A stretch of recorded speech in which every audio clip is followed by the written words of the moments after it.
Hey everyone, and welcome. Some stories just feel like pure magic, don't they? Well, today we've got a really special one for you. It's a story that people have been sharing for thousands and thousands of years. We're going to dive into the amazing story of Lord Ganesha. So let's just jump right in with a question. Have you ever actually wondered how the beloved elephant-headed god, Ganesha, came to be? It's such a unique story, and trust me, it is packed with magic and some big surprises. So let's get started. All right, so our story actually starts with his mother, the goddess Parvati. Picture this. One day, she's getting ready for her bath, and she has this brilliant idea. She takes the fragrant turmeric and sandalwood paste right from her own skin, and, with so much love, she starts to shape it into a little boy. And then, something absolutely incredible happens. She breathes life into this little figure she's made, and just like that, he blinks his eyes open and gives her a smile. He's a real boy. Can you imagine? He's her very own son, and from that very first breath, he just adores her. Okay, so before she goes for her bath, Parvati gives her new son a super important job.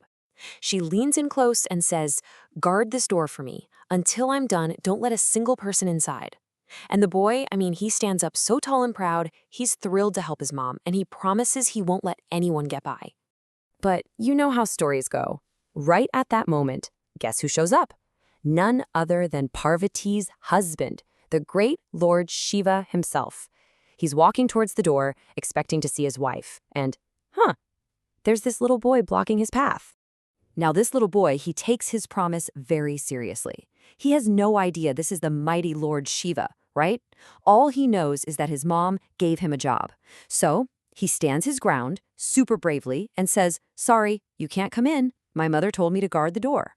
Well, Lord Shiva let's just say, he was taken aback. He's not really used to being told no, especially in his own home. And in this sudden flash of anger, remember, he doesn't know this is Parvati's son.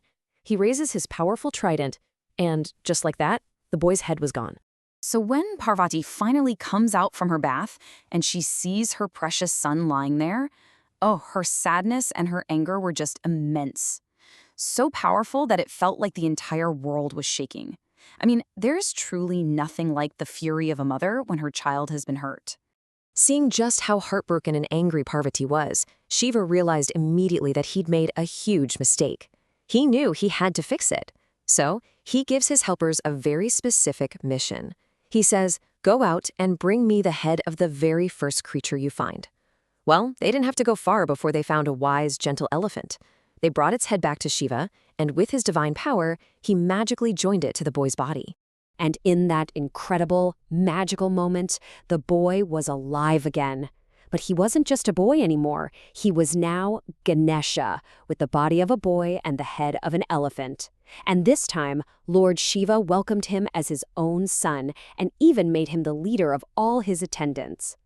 Now, because he had faced and overcome this giant, life-changing problem, he was given a really special name, Vighnaharta.